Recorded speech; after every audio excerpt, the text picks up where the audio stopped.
برنامج فعلا مرت شغل كتير ووقت كتير وجهد كتير.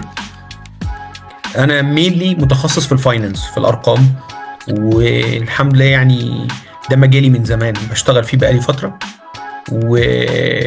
والفاينانس عموما الارقام كنت بتعامل معاها من زمان، يعني انا تقريبا دلوقتي نقدر نقول بقالي 19 سنة اكسبيرينس في الموضوع المالي. فكرة الفاينانس ان احنا دايما بنقيسه كارقام، احنا بنتكلم فيه كارقام. يعني انا دلوقتي عندي مشكلة في الارقام، دايما بناخد ان المشكلة دايما في الارقام مش فيما وراء الارقام.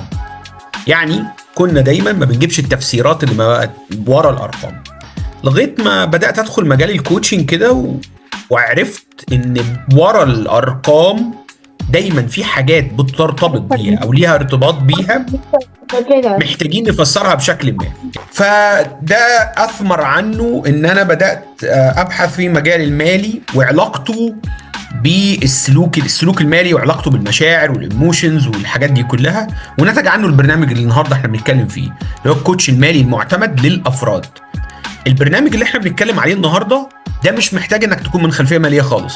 يعني انا مش شرط اكون دارس حسابات، مش شرط اكون دارس رياضه، مش شرط اكون دارس حاجه ليها علاقه بالماث او الاكاونتنج او الفاينانس، ملوش علاقه خالص. احنا هنا بنتكلم على الكوتش المالي المعتمد للافراد.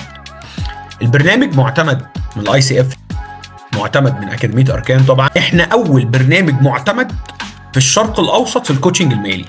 يعني فعلا ممكن تدور، فعلا مفيش برنامج معتمد في فكره المال، فكره الفاينانشال، انك تبقى فاينانشال كوتش او كده. مفيش برنامج تاني معتمد فيه او عنده الكونسبت اللي احنا شغالين بيه.